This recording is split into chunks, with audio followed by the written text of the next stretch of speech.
Welcome, Dee Dee.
Welcome, Gregory.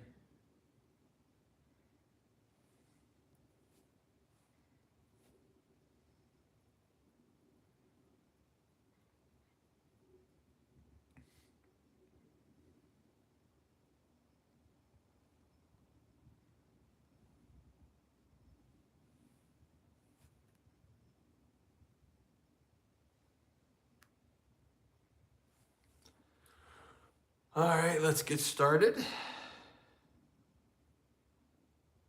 Today's Thursday, English Day, page 10.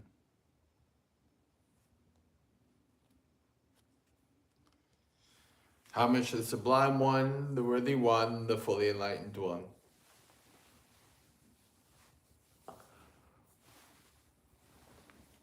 Homage to the Sublime One, the Worthy One, the Fully Enlightened One.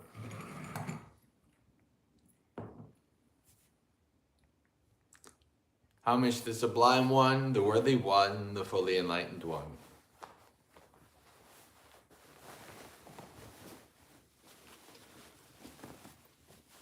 I go to the Buddha for refuge.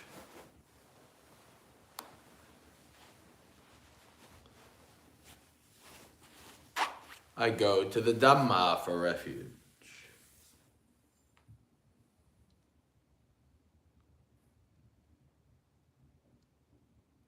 I go to the Sangha for refuge.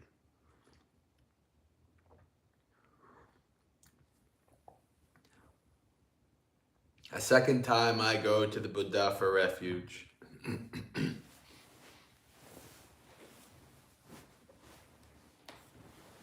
A second time I go to the Dhamma for refuge.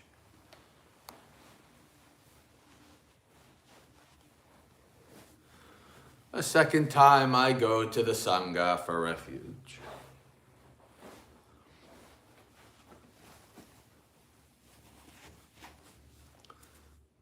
A third time I go to the Buddha for refuge.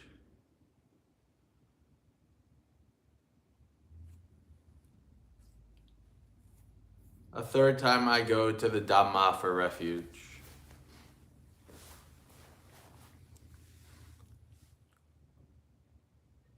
A third time I go to the Sangha for refuge.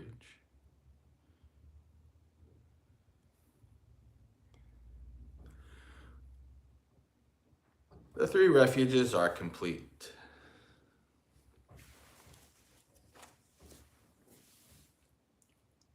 I undertake the training rule to abstain from taking life.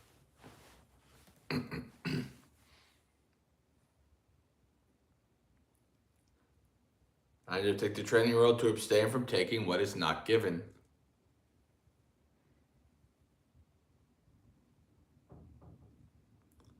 I undertake the training rule to abstain from sexual misconduct.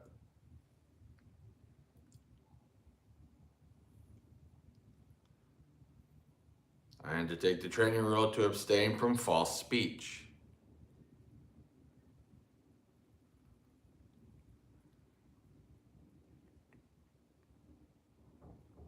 I undertake the training rule to abstain from intoxicating drinks and drugs causing heedlessness.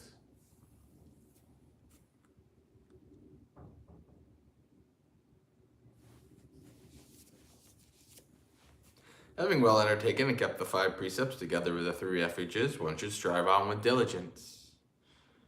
With morality, good rebirth is gained. With morality, wealth is achieved. With morality, perfect peace is attained. Therefore, morality should be purified. Welcome, John and Audrey. All right, page 24.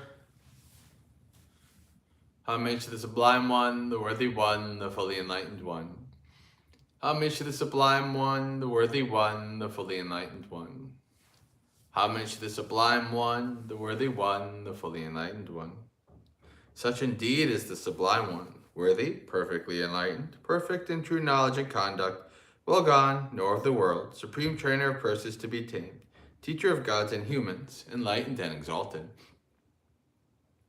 Well expounded is the Dhamma by the Sublime One, directly visible, unaffected by time, calling one to come and see, leading onwards to be realized by the wise. The order of the Sublime One's disciples is practicing well. The order of the Sublime One's disciples is of upright conduct. The order of the Sublime One's disciples has entered the right path. The order of the Sublime One's disciples is practicing correctly. That is, the 4 pairs of persons, the 8 kinds of individuals. This order of the Sublime One's disciples is worthy of offerings and hospitality, worthy of gifts and salutation, supreme field of merit for the world. The Buddha, well purified with ocean-like compassion, possessed of the eye of knowledge, completely purified, destroyer of the evils of corruption in the world, I revere that Buddha with devotion. Homage to you, so nobly bred. Homage to you amongst men supreme. Peerless are you in all the world. May all homage be given to you.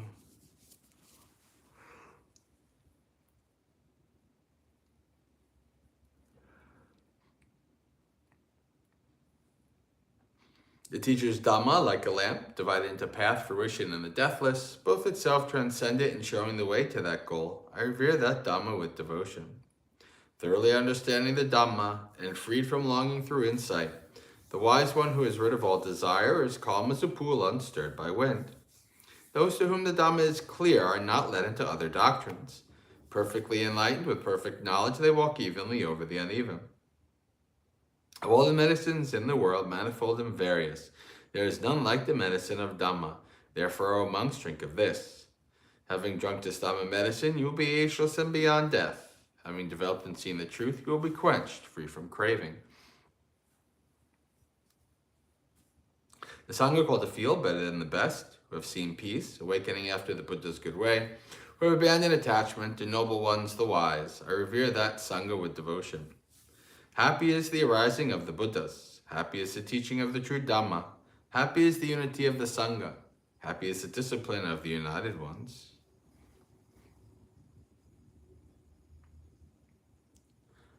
They go to many a refuge, those who have been struck by fear. They go to the mountains and forests, to parks and trees and shrines. But none of these is a secure refuge. None is the refuge supreme. Not by relying on such a refuge can one be freed from all suffering.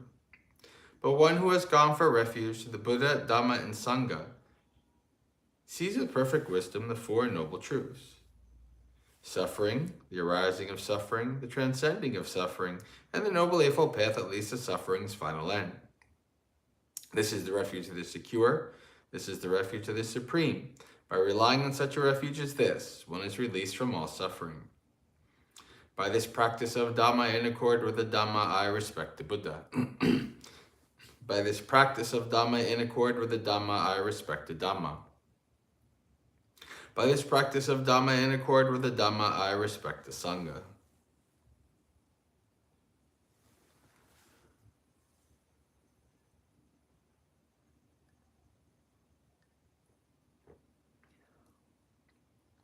All actions are led by the mind. Mind is their master, mind is their maker. Actors speak with a defiled state of mind, then suffering follows, as the cartwheel follows the foot of the ox. All actions are led by the mind. Mind is their master, mind is their maker. Actors speak with a pure state of mind, then happiness follows, as your shadow follows you without departing. Impermanent are all conditioned things, affected by rising and falling away. Having arisen, they then must cease. Blissful is it when they subside. Abstaining from all evil, doing what is good, cleansing one's mind. This is the teaching of all the Buddhas. Patience is the highest practice. Nibbana is supreme, say the Buddhas. A mendicant does not harm others, or reckless oppresses no one. Not insulting, not harming, restrained according to the moral code, moderating in food, dwelling in solitude, engaging in higher mental development. This is the teaching of all the Buddhas. By the blessings that have arisen from my practice, may my venerable preceptors and teachers who have helped me, mother, father, and relatives, male and female rulers, worldly powers, virtuous human beings, the higher beings, demons, and high gods, the guardian deities of the world, celestial beings, the Lord of death, friendly people, indifferent and hostile, may all beings be well. May the skillful deeds done by me bring you threefold bliss. May this quickly bring you to the deathless. By means of this meritorious deed, and through this aspiration, may I quickly attain the cutting off of craving and clinging. Whatever faults I have until I am liberated, may they quickly perish. Wherever I am born, may there be an upright mind, mindfulness and wisdom, austerity and vigor. May no harmful influences weaken my efforts. The Buddha is the unsurpassed protector. Dhamma is the supreme protection. Peerless is the silent Buddha. The Sangha is my true refuge. By the power of these exalted ones, may I rise above all defilements. By means of this meritorious deed, may I never join with the foolish. May I join always with the wise until the time I attain Nibbana. May the suffering be free from suffering. May the fear-struck be free from fear. May the grieving be free from grief. So too may all beings be. From the highest realm of existence to the lowest, may all beings arisen in these realms, with form and without form, with perception and without perception, be released from all suffering and attain to perfect peace. Excellent, excellent, excellent.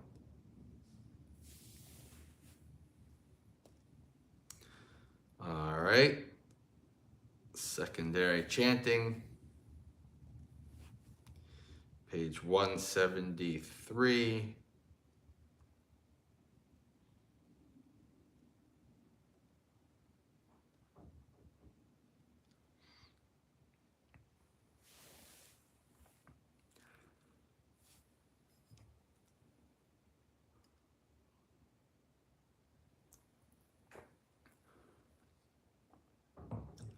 Santang va ajatang dhamma vichaya sambojangang attime ajatang dhamma vichaya sambojango tipajanati.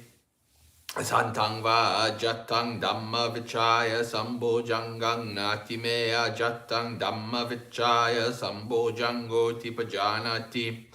Yatacha anupannassa dhamma vichaya sambojangassa upado hoti tanchapajanati. Yatacha upannassa dhamma vichaya sambojangassa bhavanaya paripuri hoti tanchapajanati. Santang va jatang virya sambojangang attimeya jatang virya sambojango tipajanati. Santang va jatang virya sambojangang nattimeya jatang virya sambojango tipajanati. Yatacha anupannassa virya sambojangassa upado hoti tanchapajanati. Yatacha upannassa virya sambojangassa bhavanaya paripuri hoti tanchapajanati. Santang va jatang piti sambojangang attimeya jatang piti sambojango tipajanati. Asantang va jatang piti sambojangang nattimeya jatang piti sambojango tipajanati. Yatacha anupannassa piti sambojangassa upado hoti tanchapajanati.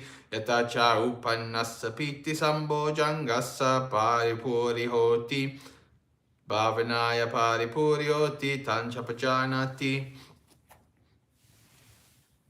Santang va jatang pasaddi sambojangang attimeya jatang pasaddi sambojango tipajanati. Asantang va jatang pasaddi sambojangang natimeya jatang pasaddi sambojangoti pajanati yatacha anupannassa pasaddi sambojangassa upado hoti tancha pajanati yatacha upannassa pasaddi sambojangassa bhavanaya paripuri hoti tancha pajanati. All right, English.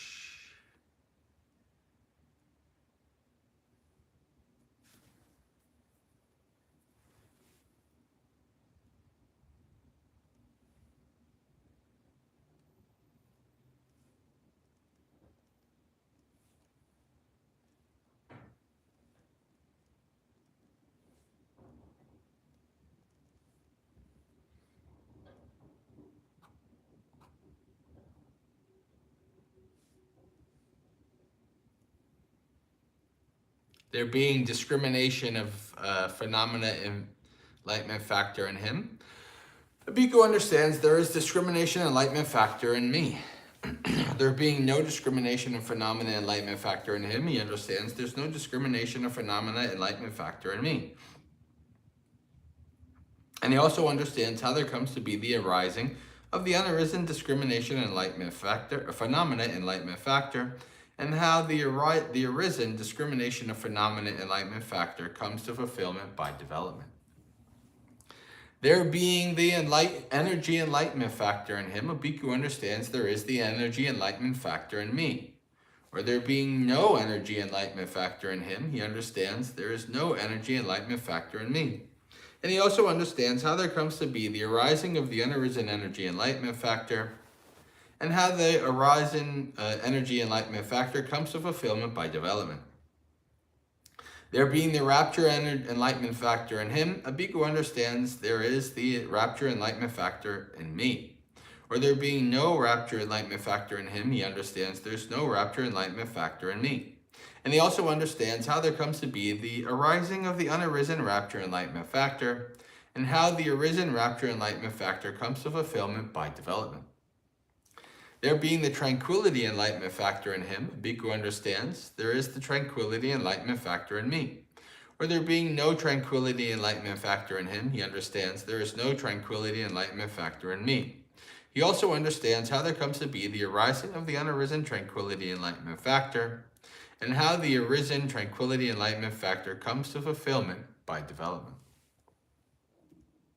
All right. Thought of the day, page 99.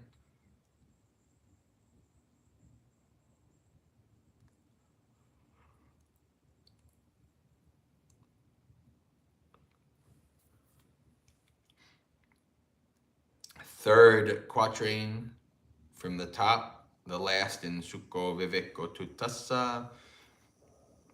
Sabbang paravasang dukkang, sabbang issaryang sukkang, sadharane vinyatnan vihanyanti, yoga hi doratikamati. All subjection to another is painful. Full mastery is bliss. Partners share in affliction. Bonds are difficult to overcome. Hello, friends. So we have these words which probably the average person doesn't like or doesn't agree with, right? Because most people hold their kind of relationship to family, friends, spouse, partner, whatever, as like the strongest, most important, best thing in their life. And here the Buddha is saying, all subjection to another is painful, and partners share in affliction. Right? But there is truth to this, right? Especially in the Buddhist perspective and the samsaric perspective.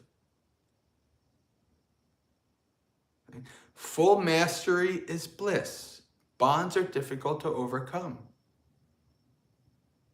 This is similar to the line and when Buddha is talking to his top female lay disciple Visakha after the death of her grandson.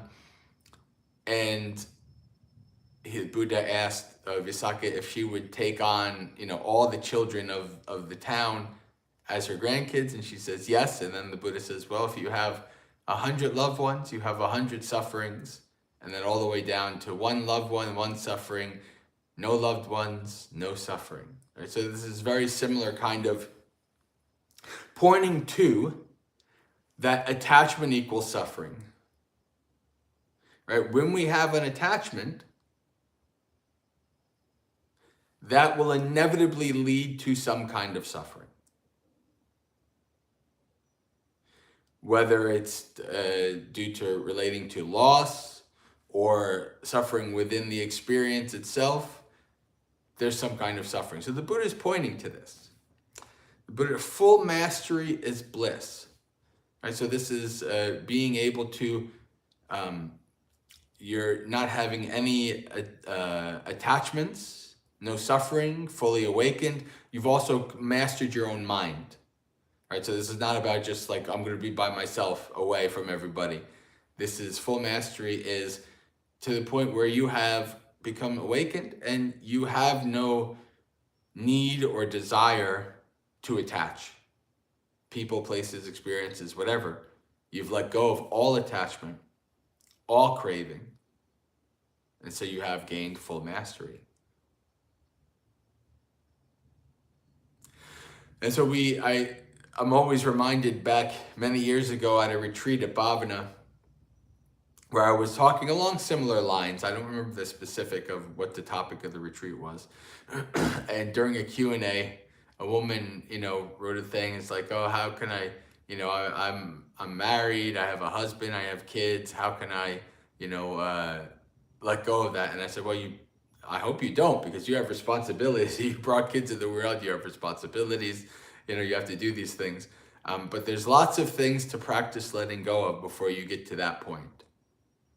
All right, what the Buddha is talking about here in these lines is very deep, transcendent stuff here. All right, for the average person, there's many, many, many thousands of little things to practice letting go of before you get to this point. So don't feel like don't fret that like, oh, I'm not to this level or whatever. Most people aren't. So that's just how it goes. All right, friends, I think we're good for today. So Sukhi Hotu, may you be happy and at ease. Practice well and be well. And may you have a spiritually successful and peaceful practice until we meet again, which if I'm alive should be tomorrow morning, to finish out the week with another morning monastery experience. And as always, those staying for the meditation, it begins and ends at the bells. Have a good day.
All right, friends, have a good day.